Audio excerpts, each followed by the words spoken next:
আমরা অনুধাবন করি বা বুঝতে চেষ্টা করি, বাস্তবিক অর্থে এই পুরো সমীকরণটা আরো জটিল এবং আরো কঠিন। বিশেষ করে যুক্তরাষ্ট্রের মতো সুপার পাওয়ার এবং বড় খেলোয়াড় যখন তার চূড়ান্ত স্বার্থ হাসিলের জন্য নতুন দাবার চাল দেয়, তখন একটি রিজন বা একটি দেশের ভেতর যুদ্ধ অবধারিত। আর বর্তমানে এমনটাই কিন্তু দেখা যাচ্ছে আফগানিস্তানের ক্ষেত্রে, চীনের খনিতে হামলা করে। যদি আপনাদের আমি ম্যাপের মাধ্যমে দেখাই, তাহলে স্ক্রিনে নিশ্চয়ই দেখতে পাচ্ছেন জাউ তালকো গোল্ড মাইন বা স্বর্ণের খনি। এটা তাজাকিস্তানের ভেতরে অবস্থিত এবং আফগানিস্তান সীমান্তের একেবারে কাছে।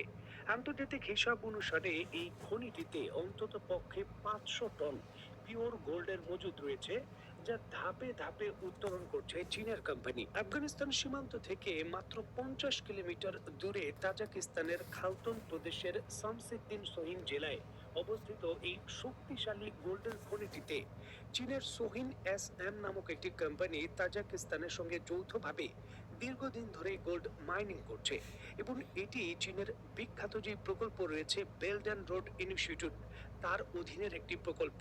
চীনের দীর্ঘমেয়াদী পরিকল্পনার অংশ হিসাবে এই প্রকল্পে তারা বড় বিনিয়োগ করেছে এবং স্ট্র্যাটেজিক ভাবেও তাদের অত্যন্ত গুরুত্বপূর্ণ প্রকল্প এটি। এখানে চীনের বহু টেকনিশিয়ান ইঞ্জিনিয়ার বর্তমানে কর্মরত রয়েছে।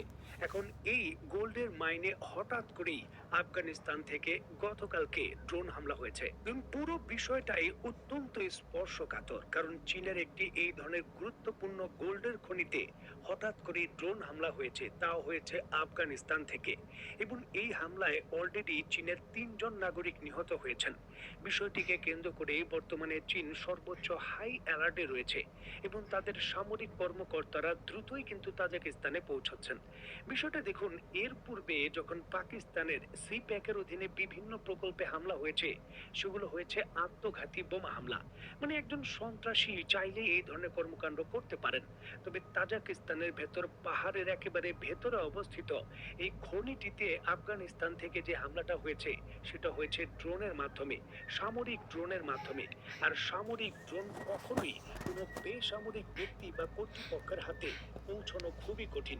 আর এই জন্যই কিন্তু জটিল বিষয়।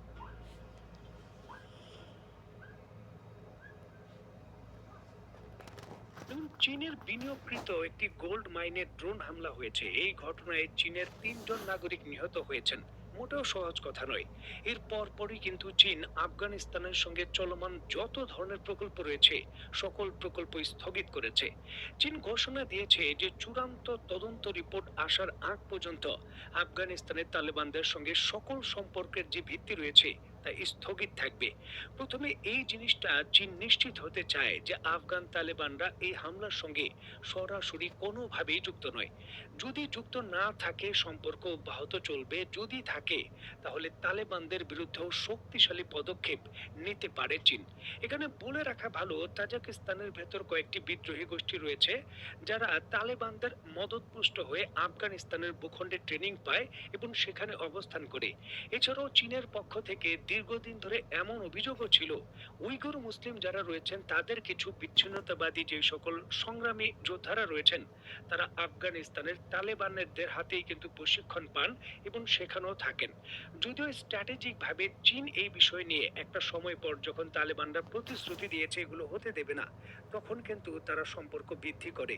এছাড়াও পাকিস্তানের পক্ষ থেকে অভিযোগ রয়েছে যে টিপিপি বা তেহরাকি তালিবান যে টিম রয়েছে, তারাও কিন্তু আফগানিস্তানে থাকে এবং আফগান তালেবানরা মদত দেয়।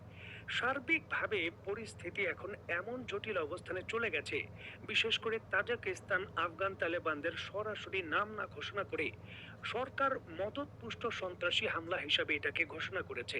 আর চীন যদি এখন তদন্ত রিপোর্টে এমনটা প্রমাণ পায় যারাই হামলা করেছে তাদের সঙ্গে সরাসরি আফগান তালেবানদের সম্পৃক্ততা রয়েছে, চীন যদি ঘোষণাই দিয়ে দেয় এবং বলেই দেয় যে আফগান তালেবানদের মদতপুষ্টভাবেই এটা হয়েছে, সাথে সাথে যুক্তরাষ্ট্র এবং পাকিস্তানের সরাসরি সন্ত্রাস বিরোধীর কথিত অভিযোগে আফগানিস্তানের ভেতর বড় হামলার সুযোগ হয়ে যাবে। ক্ষতিগ্রস্ত দেশ চীন বা যে দেশে হামলা হয়েছে তাজিকিস্তান, দুইটি দেশই কিন্তু আনুষ্ঠানিকভাবে আফগান তালেবানদের এখনো অভিযুক্ত করেনি। তারা বলেছে তদন্ত চলছে, তদন্তের পর হয়তো তারা কিছু বলবে। তবে পাকিস্তান সরকারের পক্ষ থেকে ঘোষণা দেওয়া হয়েছে এই হামলা সরাসরি আফগান তালেবান করেছে এবং তারাই এই হামলার সঙ্গে জড়িত, এবং চীনকে ব্যাপক ভিত্তিতে প্রভাবিত করতে চাচ্ছে তালেবানদের বিরুদ্ধে শক্তিশালী পদক্ষেপ নেওয়ার জন্য। আর এই ক্ষেত্রে কিন্তু কথিতভাবে কাটা ঘায়ে লবণের যে ছিটা রয়েছে সেটা দিয়েছে যুক্তরাষ্ট্র। সরাসরি চীনের এই ঘটনার পরিপ্রেক্ষিতে তারা গভীরভাবে দুঃখ প্রকাশ করে বলেছে যে সন্ত্রাসী এই ধরনের কর্মকাণ্ড কখনোই প্রশ্রয় দেয় না যুক্তরাষ্ট্র, এবং গভীর সমবেদনা চীনের জন্য তারা জানাচ্ছে। এবং এই সকল সন্ত্রাসীদের বিরুদ্ধে যে কোনো ধরনের শক্তিশালী পদক্ষেপ নেওয়ার জন্য চীনের সঙ্গে যৌথভাবে তারা কাজ করতে চায়।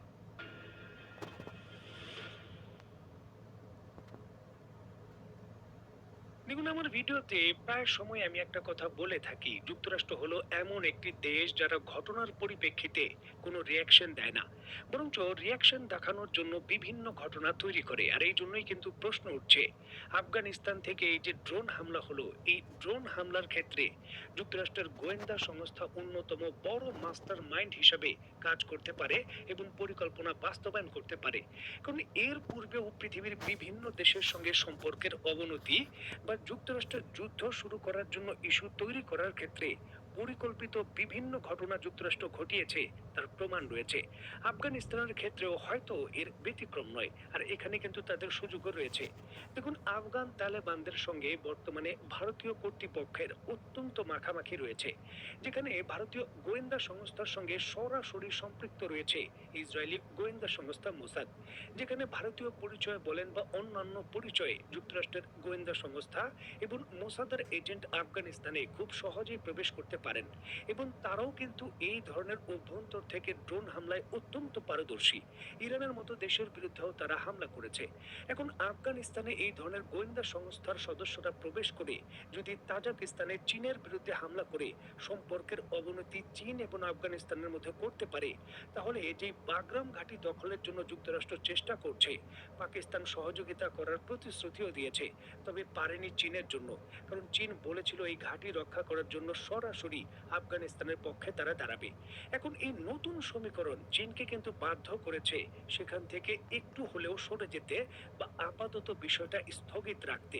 সুতরাং একটা জটিল সমীকরণে বর্তমানে আফগান তালেবানরা রয়েছে, নিজেদের নির্দোষ প্রমাণ করা, চীনের সঙ্গে সম্পর্ক স্বাভাবিক করা, বা বিদেশি গোয়েন্দা সংস্থা ইন্টারনাল ভাবে যে সমস্যাগুলো সৃষ্টি করছে তার সমাধান করা। সামরিক বিশেষজ্ঞরাও কিন্তু এমনটা বলছেন যে আফগানিস্তান বর্তমানে যে আনস্টেবল পর্যায়ে রয়েছে, এই অবস্থা থেকে আফগান তালেবানদের জন্য চ্যালেঞ্জই হবে তার ইন্টারনাল ভাবে বিভিন্ন ধরনের বিদ্রোহী গোষ্ঠীরা যে যুক্ত হয়ে গেছে এবং মদত পাচ্ছে এবং তাদের দেশে অবস্থান করছে, এগুলো থেকে সরে আসা এবং তাদের নিবৃত করা। যদি এমনটা না করা হয়, তাহলে প্রতিবেশী সকল দেশের সঙ্গেই আফগান তালেবানদের সম্পর্কের যে অবনতি সেটা অবধারিত। কারণ বিচ্ছিন্নতাবাদী সংগঠনদের যেই দেশই মদত দেবে, তার দেশের ভূখণ্ড ব্যবহার করতে দেবে, তাদের জন্য যুদ্ধ অবধারিত, এবং নিজেরাও কিন্তু এই ধরনের সম্পর্কের টানাপোড়েনে পড়বে। এখন দেখার বিষয়, এই নতুন ঘটনা পাকিস্তানকে এখন সরাসরি ফ্রন্ট পয়েন্টে নিয়ে গেছে আফগানিস্তানে নতুন করে আক্রমণের জন্য। চীনের ক্ষেত্রেও এই ক্ষেত্রে তারা সবুজ সংকেত পেতে পারে যুক্তরাষ্ট্র থেকে, যেমনটা তারা পেয়েছে। এখন দেখার বিষয় যে আফগান তালেবান পুরো বিষয়টা কি করে হ্যান্ডেল করে, আর পাকিস্তান কতটা সুযোগ নেয়। তো বন্ধুরা, আজকের মতো বিদায়। নতুন কোনো ভিডিও নিয়ে আবার দেখা হবে। সেই পর্যন্ত সবাই ভালো থাকবেন, সুস্থ থাকবেন এবং বাংলাদেশকে ভালোবাসবেন।